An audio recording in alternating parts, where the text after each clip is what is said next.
It's only, Esther said to 3 or 4 people yesterday, and it may seem strange to you that she could come this far, this long with us, and be having these kinds of epiphanies, especially after we've been saying these words for a long, long time. But words don't teach, do they? You have to have your own experience in it.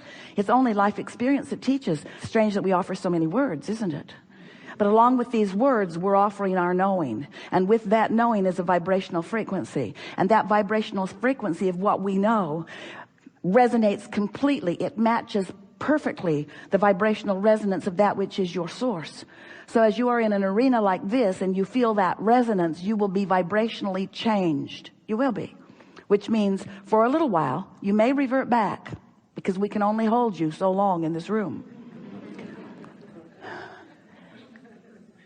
But you will have a different point of attraction as a result of this conversation, because we will be tuning to the frequency of your core knowing.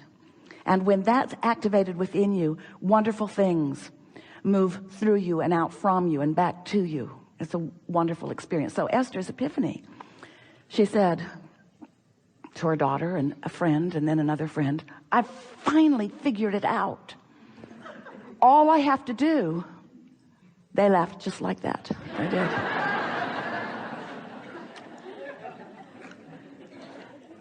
All I have to do is decide what I want and talk myself into it.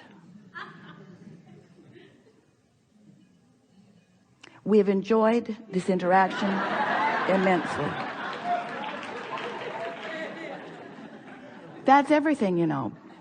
She also, it occurred to her that as she is thinking about a future experience, meaning a not yet manifested experience, that those thoughts flow freely. Something about that future experience is free-flowing and therefore delicious to contemplate.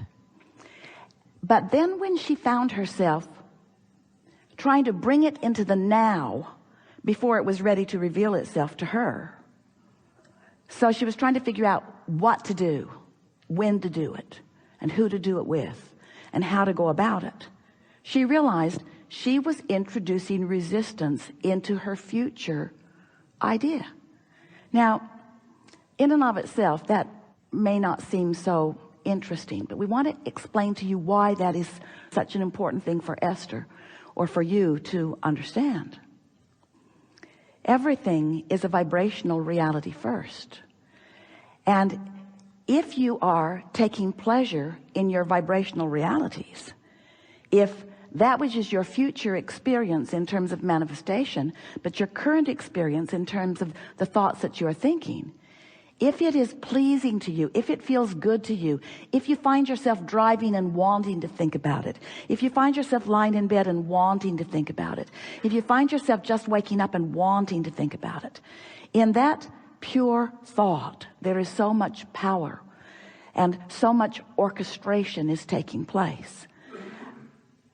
So Esther asked herself, why would I introduce into this moment, this clear moment where I've accessed the energy that creates worlds, and I've focused it through my vessel, and it's flowing outward for the creation of wonderful things that I desire. Why would I mess it up right now by getting ahead of myself? Why would I ask questions of myself to which I don't know the answers, and in doing so introduce resistance to the equation? But you see, the reason that we're telling you this experience is for a different reason than you might be thinking. Because Esther's epiphany was not about the creation of that. It wasn't about the realization of that. It wasn't about the manifestation of that. It wasn't about the actualization of that. It wasn't about the demonstration of that. It was about the fact that thinking that thought in that way felt good right now, and introducing that thought to it right now made it not feel good anymore. Can you hear what we're getting at? It wasn't about what it was going to later on create. That's a given. What it's going to later on create is for sure, for sure, for sure. There is nothing that you cannot be or do or have if you want it and you talk yourself into it. We just want you to understand that You are the creator of your reality, but you are a thinker of it into being, not a doer of it into being. There'll be plenty of action that you'll be inspired to, but that's not the way you create. You create through the conscious flowing of thought. So when Esther came across this, because she's been determined, we've been talking about getting on your high-flying disc. We'll talk about it a lot today.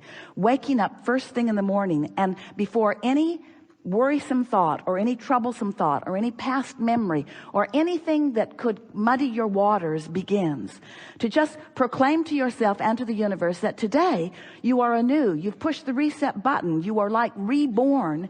And today, right now, in this moment, you are in a high flying vibration, because in this day you have not yet introduced any resistance into the equation, and you didn't carry it over from yesterday. That's the most important thing that we want to say to you.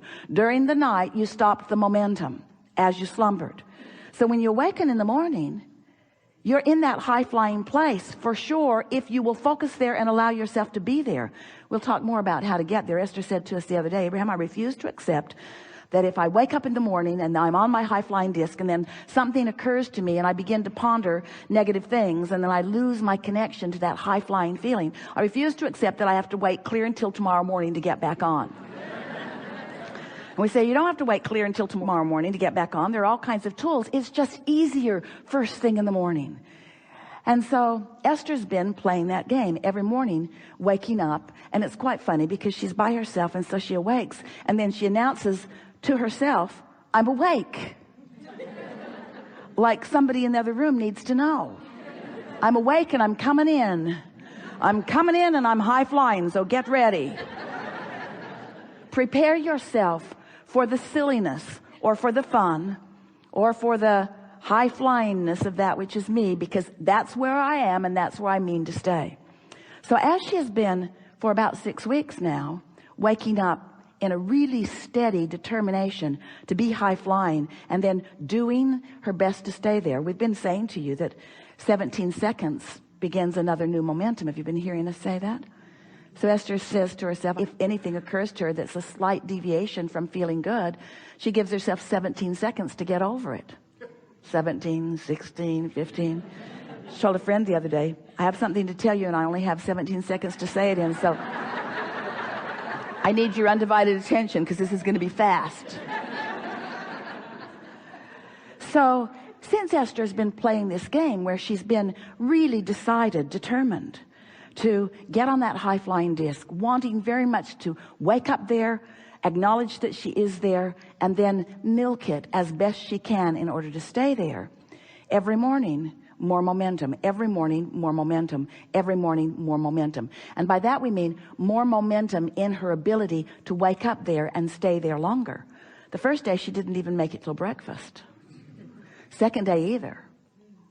By the third day, she was doing better and better. By the first week, she could maintain herself there. By the second week, she was so looking forward to going to sleep so that she could wake up knowing for sure that she was there.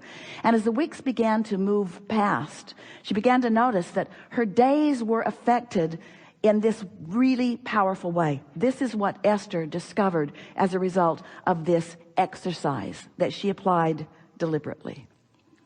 She felt clear-minded. Clear. She knew what to do. No confusion about what to put in the suitcase. No confusion about what to pick up and carry to the other room when you move from one place to another. No confusion about what to say when you're talking to this person. No confusion about what you mean to convey relative to this. Confusion gone and clarity in its place. Do you know how good clarity feels? And then she thought about what it must feel like for the astronauts to be in those rocket ships and be shooting through the atmosphere, out. She's seen the movies, have you? It looks hard. The tension of the rocket, there's so much resistance as it is moving at that speed through the resistance of that atmosphere, and then boom, they break out of the atmosphere. And everything is silent and easy. And Esther said, I broke out of the atmosphere. I left the resistance behind me. mostly. At least I know what to do. I can have that free flowing. So as she's been experiencing that and loving the feeling of clarity, knowing with certainty that the decision that she's making about this is the right one, no longer second guessing herself, no longer going, well, let's weigh the pros and the cons, let's torture me as long as we can under the guise of being objective. And we say, let's not. Let's think only about what you want and why you want it. Why introduce into a perfectly wonderful futuristic thought present tense? Why introduce the reality? A lot of people want more money, but introduce the reality of not enough money to the equation. Why do that? If you understand that what we're talking about is breaking out of the atmosphere, breaking out into the clear space.